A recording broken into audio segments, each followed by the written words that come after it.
격주 금요일마다 좋은 영화를 추천해 주시는 분입니다. 오동진의 시네마 레터, 영화평론가 오동진 선생님 모셨습니다. 안녕하세요. 안녕하십니까. 네. 선생님 늘 바쁘시지만 이번 주도 작품 많이 보셨죠? 많이 봤죠. 예. 최근에 보신 작품 중에서 어떻게 뭐 이번 주에 특별한 다른 일은 없으셨나요?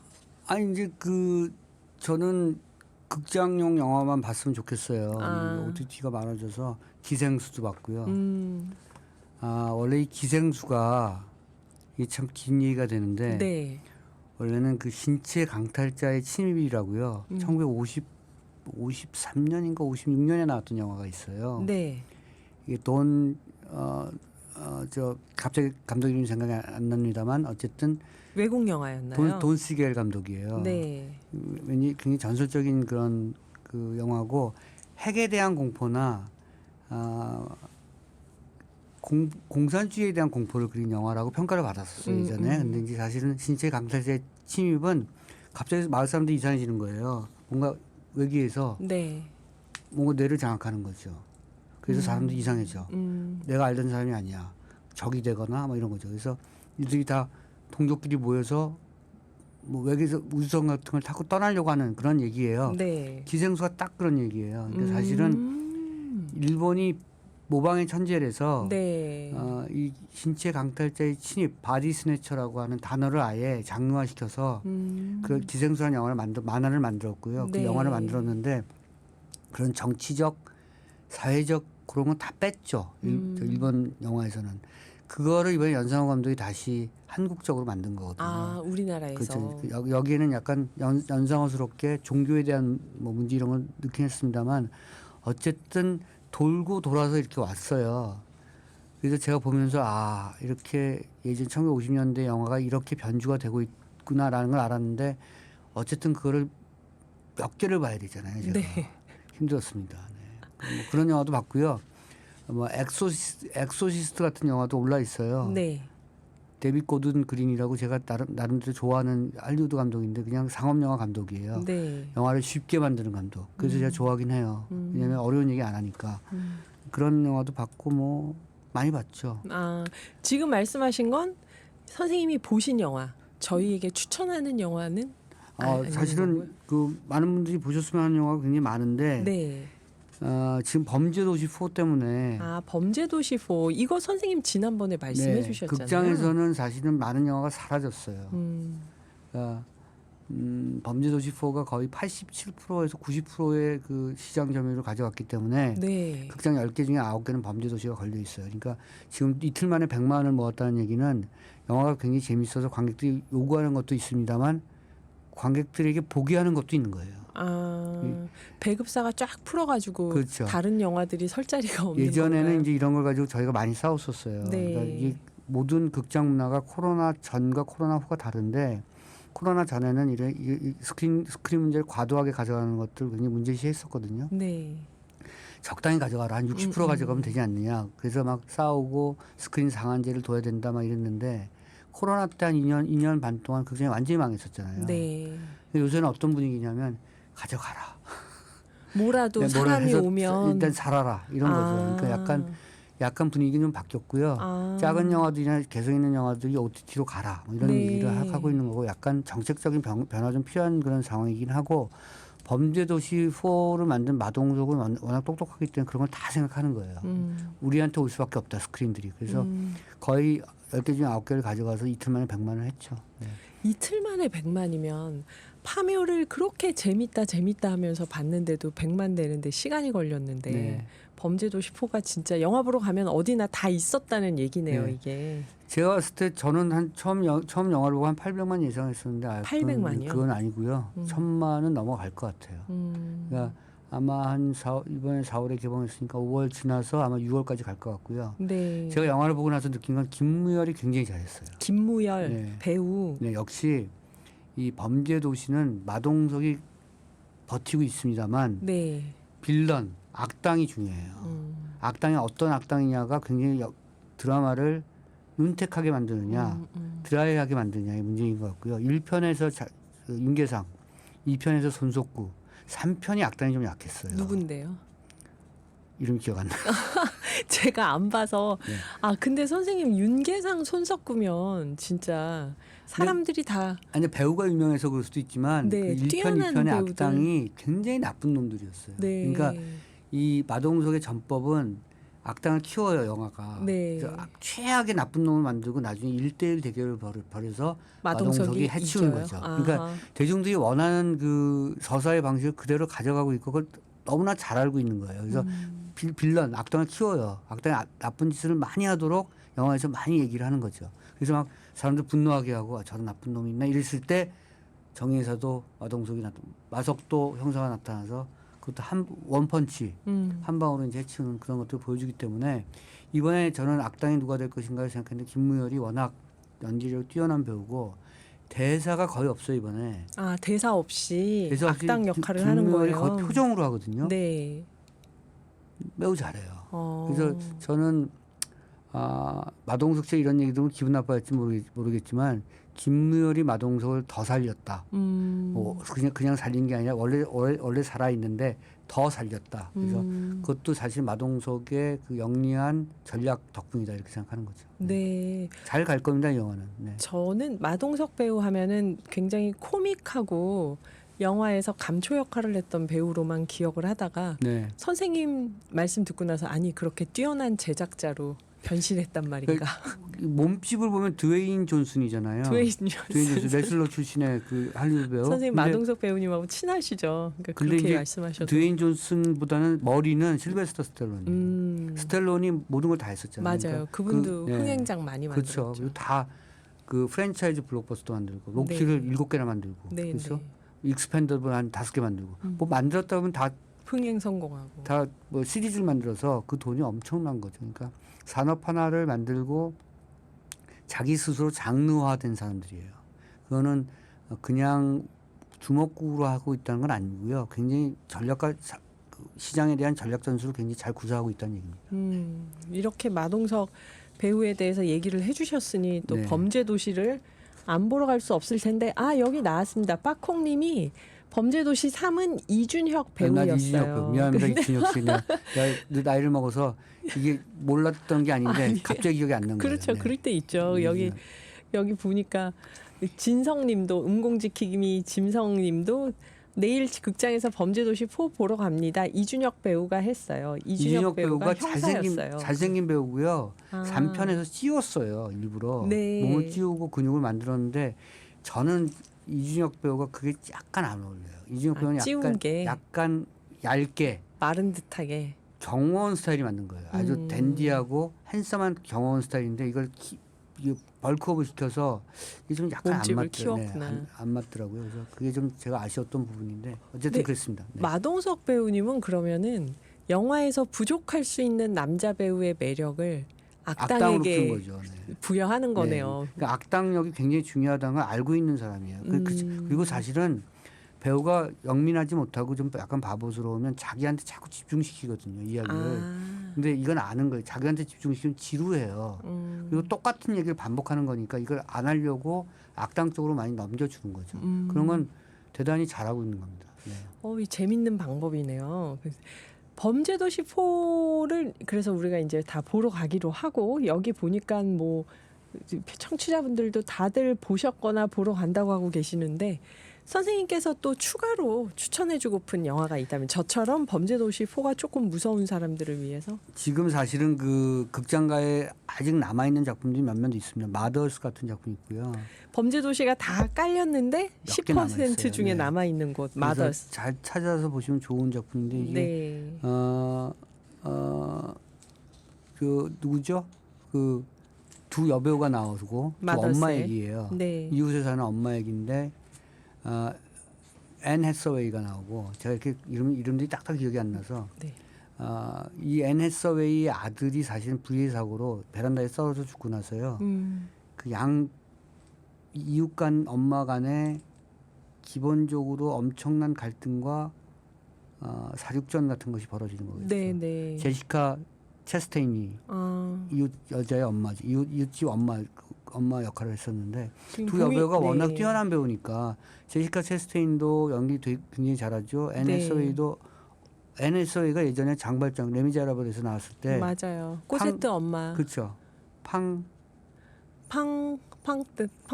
네, 팡땅. 네. 그 머리 빡빡 깎고 네네. 제가 그때 놀란 건 많은 분들도 그랬습니다만 노래를 너무 잘했잖아요. 정말 잘했어요. NSA는 노래 잘하고 연기 잘하는데 약간 할리우드에서 싸가지 없다 이런 소문이 나서 그 개인이 부식하려고 굉장히 노력했던 약간의 어둠이 있는 그런 배우이기도 한데 어쨌든 이 영화는 매우 사실은 의미 있는 영화였고요. 네. 이런 거예요. 그러니까 사회가 무너질 때는 제일 처음 무너진 게 중산층의 모성이 무너져요. 중산층의 모성부터 무너진다. 사회를 받치고 있는 게 중산층이고 중산층을 받치고 있는 건 사실은 엄마들이에요.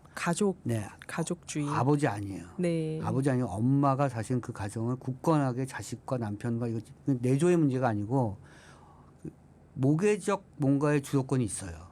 가족의 중심이 사실은 엄마다. 이거 사실 사회의 중심은 엄마예요.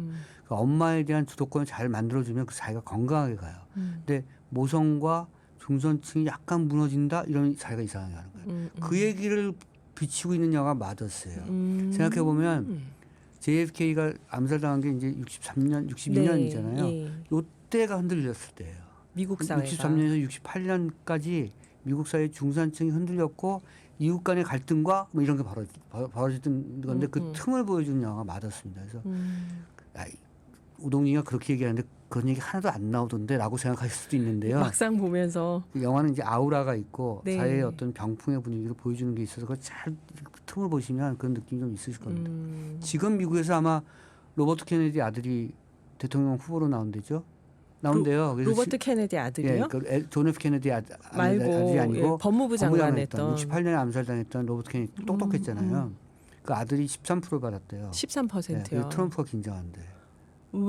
왜 그러죠? 바이든이 아니라? 바이든 표는 안 가지고 가고 이쪽 표를 가져가는 모양이에요. 하여튼 뭐 저도 잘 모르겠는데 어쨌든 대선 구도가 흔들리는데 케네디 얘기가 또 나온 거야. 그래서 네. 제가 그 마더스 영화를 보면서도 사실은 60년대에 많은 사람들이 느꼈던 이른바 약간 진보적, 개방적 중산층의 부부나 그 가정이 무너졌을 때 사회가 얼마나 어느 기간만큼 퇴행하는가 이런 것도 느끼게 해준 작품이 마더스였습니다. 그래서 그런 거 보시면 좋을 것 같고요. 네.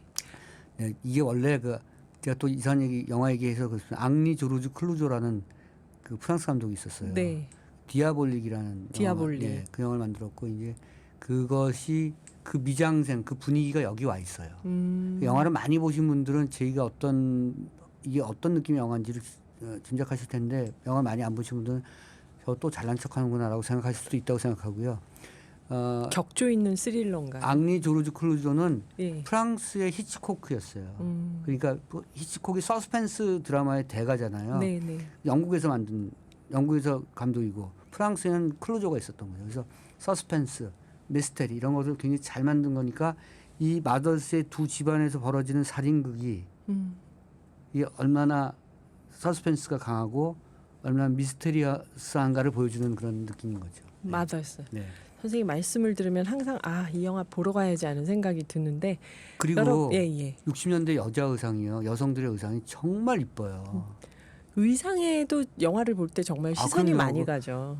그리고 왜 요새는 그런 모자를 안 쓰고 다니지? 저희 한번 쓰고 다녀볼까요? 그런 모자하고 이렇게 칼라나 이런 게 이른바 제클린 패션이라고 하잖아요. 네. 제클린 케네디가 입고 다녔던 패션이 굉장히 이쁘잖아요. 네. 그리고 클래식하라고 그런 느낌의 의상이 줄줄이 나오는 영화가 맞았습니다. 그래서 여성 관객분들이 보시기에 참 좋은 작품인데 이상하게 이제 잘 안 되고 있죠. 지금 흥행은 잘 안 되고 있지만 NSOA가 나오는데 흥행이 안 되는구나.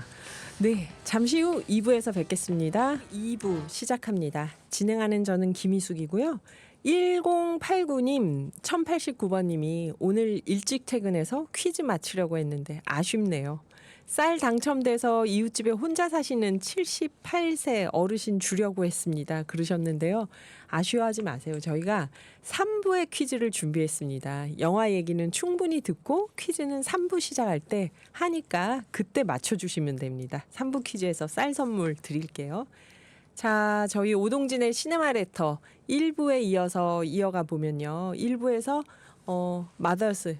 마더스를 어머니들 추천해 주셨는데 오동진 선생님이요. 두 그러니까 이제 번째 영화 네, 극장 찾기가 좀 쉽지 않으시니까 이제 극장에 좀 걸려 있는 영화가 네. 이 워너 영화예요. 음. 워너는 지금 영화를 2편 준비하고 있는데 이 영화 챌린저스를 이제 개봉을 했고요. 5월 한 후반쯤에 퓨리오사 퓨리오사. 매드맥스 사가 그 대형 영화를 준비하고 있기 때문에 이럴 경우에 영화사가 앞에 영화를 약간 스스로 버려요. 앞에 영화는 좀 버리면서 네. 뒤에 영화를 키운다. 그렇죠. 이제 그 어쩔 수 없는 숙명적 관계죠. 선생님 통해서 진짜 영화계의 비사를 많이 이게 듣습니다. 배급은 매우 중요한데 앞에 너무 힘주면 네. 뒤에가 죽을 수 있기 때문에 큰 영화는 뒤에 거니까 이 스텝 바이 스텝으로 가는 거죠. 약간씩 네. 이렇게 이 분위기를 만들어 나가는 건데 이 챌린저스라는 영화 너무 좋아요, 사실은. 아마 워너 브라더스의 한국 지사장이 굉장히 아까워할 거예요, 영화. 이 영화를 그렇죠. 챌린저스. 네, 이탈리아 루키 구아다니노 감독이 만들었고 루키 구아다니노는 굉장히 재기발랄한 감독이고 유명하죠. 다재다능한 감독이고 I am 러브가 워낙 좋아하시는 분들이 많아서 네. 틸다 스윈턴이 정말 나왔던. 네, 정말 여신이잖아요, 여신. 네. 틸다 스윈턴의 I am 러브나 뭐 컬미 바이 유어 네임도 또 좋아하시는 분이 많고 기본적으로 그 루키 구아다니노가 커밍아웃을 했어요. 게이 감독이고요. 네.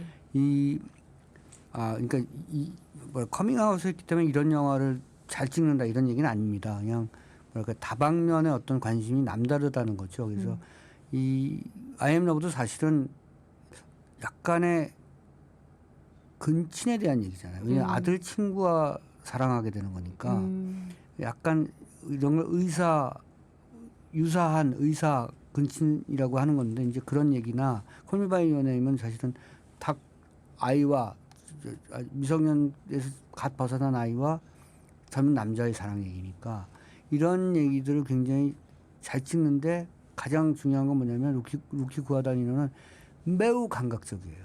감각적이다. 네. 그러니까 더 말씀드리면 양식적이에요. 그러니까 뭐랄까 이렇게 그냥 적당히 붙이는 게 아니라 고풍스러운 건 고풍스러운 대로 뭔가 이렇게 장식이 많은 건 장식이 많은 대로 액세서리를 넣을 땐 액세서리를 많이 넣어서 굉장히 양식적 작품 굉장히 많이 잘 만드는 감독이 루키 구아다니노인데 자기가 제일 좋아하는 사람이 루키노 비스콘티라고요.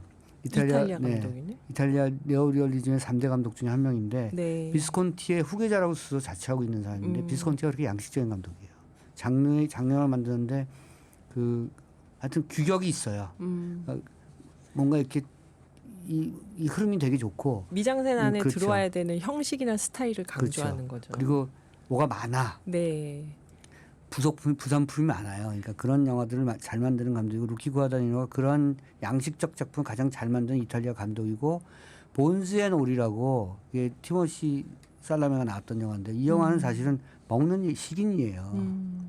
그 영화가 사실은 영화는 상상의 산물이기 때문에 이런 거죠. 저 같은 영화 평론가가 얘기할 땐 영화는 모든 얘기를 할 수 있어야 된다. 네. 왜냐하면 모든 거를 할 수가 없기 때문에 인간은 실제로 할 수 없기 주제할 때문에. 수 없기 때문에 모든 것을 머릿속에서 상상하는 것을 보여줄 수 있는 건 영화는 할 수 있어야 된다.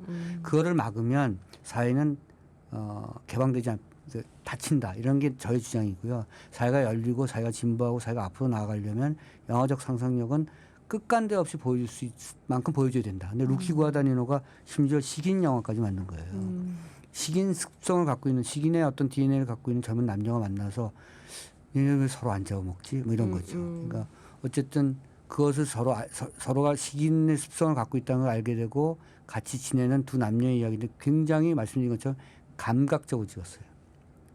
사랑이 어쩌면 사람이 사람을 사랑한다는 것은 그 사람을 먹는 것일 수도 있죠. 이게 정신적으로는. 그러니까 왜 카니발리즘이라고 하는 게 그런 거잖아요. 아프리카에서 그 아프리카의 그 원주민들이 사람을 먹는 건 그 사람을 가진다는 거잖아요.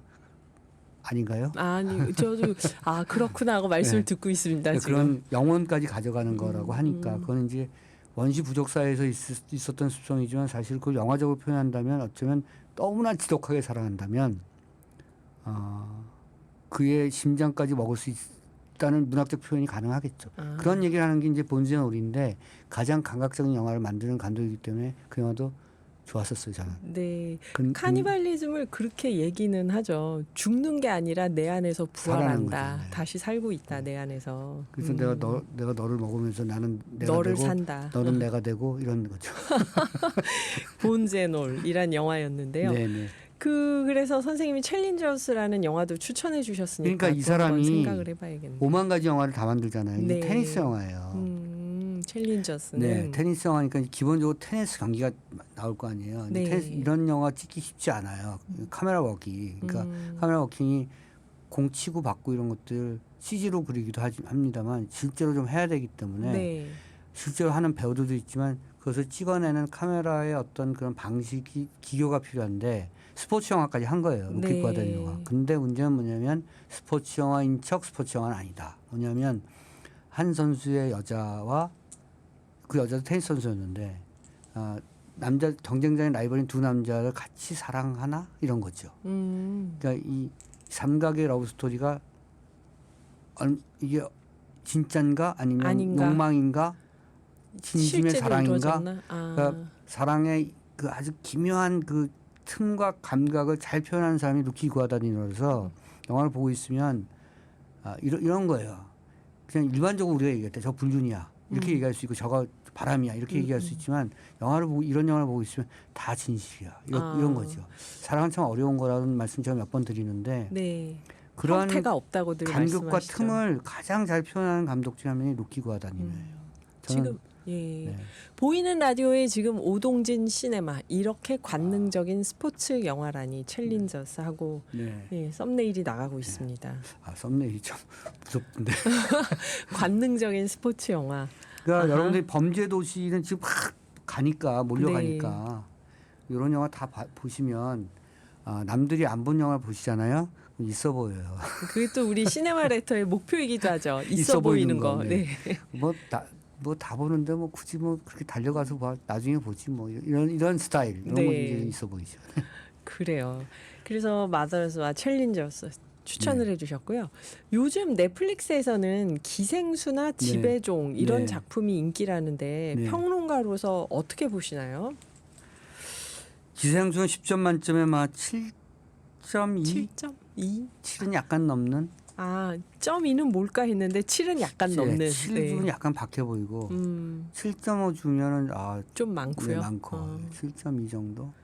연상호가 영리한 감독인데 난 연상호가 이제 글쎄 선산 같은 걸 되게 좋아해요. 저는 연상호 감독의 선산. 연상호는 종교와 인간의 광기를 잘 표현하는 감독이에요. 이 친구는 자꾸 이제 좀비, 네. 뭐 괴수, 뭐 일본식 괴수물 뭐 이런 것 쪽으로 가는 거는 약간 스테레오 타입화되는 것 같아요. 그래서 그런 부분에 대해서 스스로가 경계를 하고 있는 것으로 알고 있습니다만 어쨌든 기생수는 제가 점수를 박하게 준 게 원전이 있고 일본에서 만든 거. 일본에서 기생수가 드라마도 있고 만화도 있고 네. 영화도 있고 해서 저는 좀 지겨워요 저는. 아하. 그래서 왜 이걸 선택했을까라는 것을 나중에 한번 깊이 한번 들어봐야 되겠다고 생각하고요. 네. 아마 다른 버전으로 만들고 싶었던 것 같아요. 기생수는 좀 뭐랄까 진짜로 만화적이거든요. 일본에서 만든 기생수는 사회적 맥락을 다 빼고 만든. 앞뒤가 없고 괴수가 되는 거니까. 그리고 사실 일본 친구들은 괴수물을 되게 좋아하잖아요. 좋아하죠. 너무 좋아하잖아요. 좋아하죠. 괴수인가 그들이? 네. 어쨌든 그런 것들 가져와서 본인식으로 만들려고 했던 것 같은데 캐릭터도 약간씩 튀는 것 같아요. 제가 봤을 때 특히 이제 이정현 씨가 맡았던 그레이 팀장. 네. 이 기생수 더 그레이고 더 그레이가 기생수 잡는 특별 수사 사건 전담반이잖아요. 네. 그 이정현 씨가 이제 그 전담 반장인데 그게 약간 과장된 톤으로 연기되는 몇몇 캐릭터들이 있어서 그런 것들의 연기들이 약간 좀 전문적으로 시퀀스가 좀 부딪히는 것 같아요. 저는. 기생수를 보면요. 장면이 좀 부딪히는 것 같아서 약간 불만족스러웠습니다만 아마 대중분들은 좋아하시는 것 같고요. 이게 일주일 동안 900만 뷰가 나왔나 그래요. 와. 글로벌 1위 했어요. 그러니까 와. 넷플릭스 입장에서는 최적화된 감독이 연상호예요. 감독이. 왜냐하면 자기네들이 원하는 최적화된 얘기를 해주거든요. 이게 뭐냐면 한국적 정치 상황을 특별하게 막 보여주면 이해가 안 가잖아요. 네. 아프리카에서 이해가 가겠어요? 네. 동남아에서도 이해 잘 안 가거든요. 어디서나 이해할 수 있고 어디서나 쉽게 받아들일 수 있는 소재와 주제로 해요. 주제를 막 밀어붙이지 않아요. 적당한 선에서 이렇게 포장을 하거든요. 네. 그러니까 아주 제너럴한 일반적인 얘기를 하고 있기 때문에 연상없게 떴다 하면 그냥 글로벌 1위예요. 그래서 넷플릭스가 가장 좋아하는 감독이고 매번 만들어. 연상호 넷플릭스에 감독이. 몰려있는 그 시나리오가 1000개가 넘어요. 네. 1000개가 넘어. 아하. 이 대기 중인 시나리오가 드라마 네. 대본이. 근데 그걸 다 제치고 연상호 연상호는 항상 감독은. 픽업이 되거든요. 그러니까 영화를 지금 드라마를 못 만들고 있는 제작자나 감독 입장에서는 얄밉겠죠. 근데 뭐 방법이 없어 1위를 해요. 그래서. 네. 근데 이게 환경 문제를 다룬 작품이라고 말씀을 하셔서 저는 깊이 생각하지 않았는데 우리 저 김희숙 앵커는 얘기를 하실 것 같아요. 아니 저는 이 유충이 바이러스화되는 얘기니까 그것도 이제 환경 문제라는 거죠. 제가 기생수를 아직 안 봤는데 네. 예, 저희가 음악을 들으면서 잠시 생각해 보겠습니다. 유진스의 아름다운 구속 들어봤습니다. 유진스가 활동을 중단하면 안 되겠군요. 그렇죠. 네. 이 노래 좋죠. 네. 노래 잘하네요. 저 사실은 정말 죄송한 얘기인데 처음 들었습니다. 뉴진스의 노래를 처음 들었어요. 아름다운 구속은 알고 있었지만 김종서 버전으로 알고 계셨던 네. 거죠. 아니, 뉴진스라는 그룹의 목소리를 처음 들었어요. 아하. 그리고 제 딸이 요새 흥분해 있는데 네. 어쨌든 저는 아무런 대화에 끼지 못하고 있었는데 오늘 처음 들어 감사합니다. 뉴진스 활동 중단하면 안 되겠네.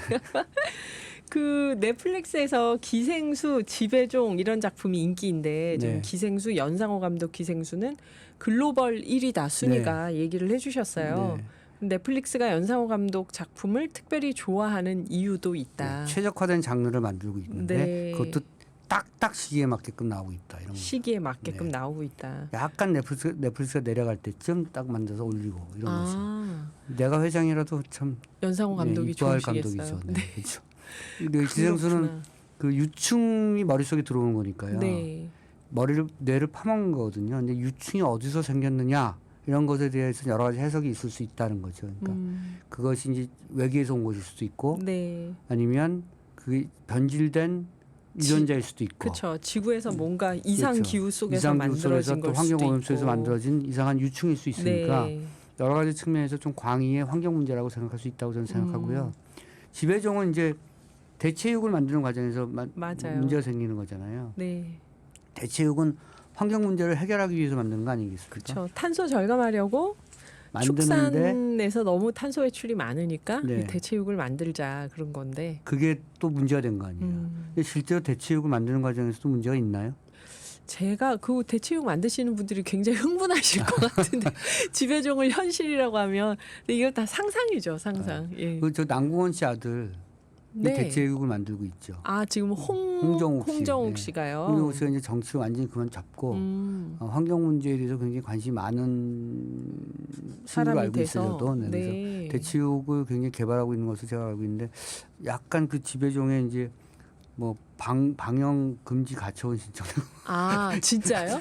그러겠어요. 아, 네, 깜짝 놀랐네. 깜짝 놀랐네. 어쨌든 지배종은 넷플릭스가 아니라 이제 디즈니 플러스예요. 네.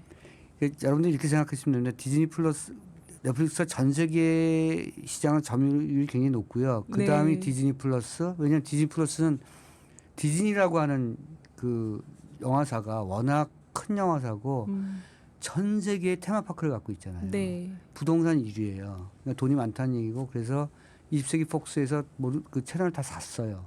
폭스를 인수했어요. 디즈니가. 디즈니가요. 그러니까 얼마나 컨텐츠가 많겠어요. 그 다음이 디즈니 채널, 그 다음에 아마존 프라임 뭐 이렇습니다. 그러니까 아마존 프라임에서 HBO 같은 경우는 우리나라에서 볼 수가 없는데 그 박찬욱 감독이 동조자가 공개를 시작했는데 그 HBO 맥스라고 해서 그 또 다른 OTT거든요. 한국에 네. 안 들어왔어요. 그러니까 순위가 그렇게 됩니다. 뭐 넷플릭스, 디즈니 플러스, 아마존 프라임, HBO 뭐 이런. HBO도 제작사 아닌가요? 드라마 제작사? 아닌가요? HBO 맥스는 OTT예요. 근데 그게 이제 어디에 연결돼 있냐면 한국에서는 국내 OTT인 쿠팡하고 연결돼 있어요. 네. 뭐 그런 거 복잡합니다. 어쨌든 디즈니 플러스에서 그 공개한 지배종은 기생수만큼 확장성이 약간 적은 거죠. 플랫폼 때문에. 그렇죠. 그래서 예. 이제 많은 분들이 아직 보지 못하시는 분들이 많습니다만 그래도 디즈니 플러스를 깔고 계신 분들이 많아서 아마 곧 화제가 될 것이라고 생각합니다. 네. 그러니까 기생수나 지배종은 극장에 가서 보는 게 아니고 집에서 그렇죠. 네. 넷플릭스나 디즈니 플러스로. 네. 그리고 저희가 지배종에서 대체육이라고 한꺼번에 얘기를 했는데 이게 정확하게 얘기하면 인공 배양육이어서요.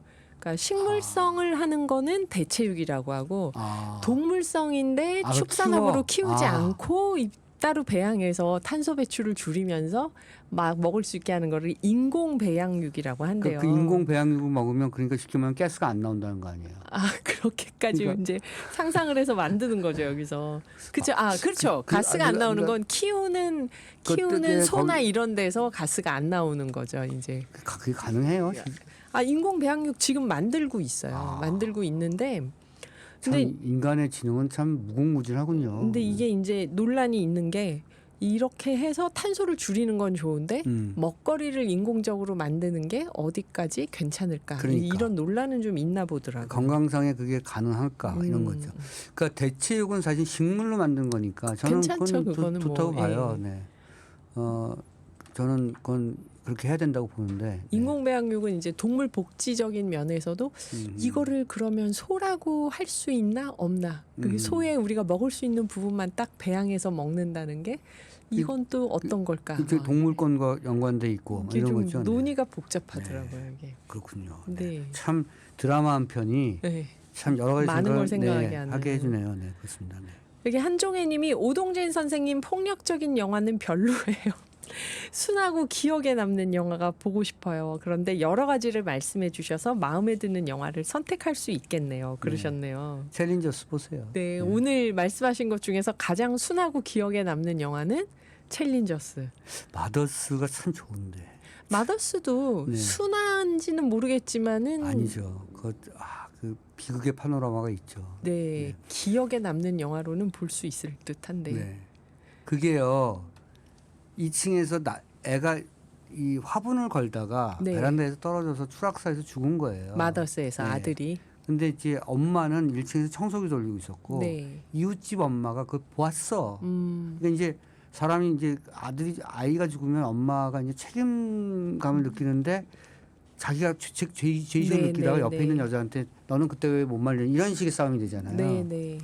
그런 얘기예요. 네. 아. 마음이 아픕니다. 네. 네, 한종혜님 그런 얘기라고 합니다. 선택지에 놓고 한번 생각을 해주세요. 네, 오늘도 올드보이 평론가 오동진 선생님과 함께했습니다. 선생님 다음번에도 좋은 영화 많이 추천해 주세요. 오늘 네. 말씀 감사합니다. 열심히 보고 오겠습니다. 네. 감사합니다.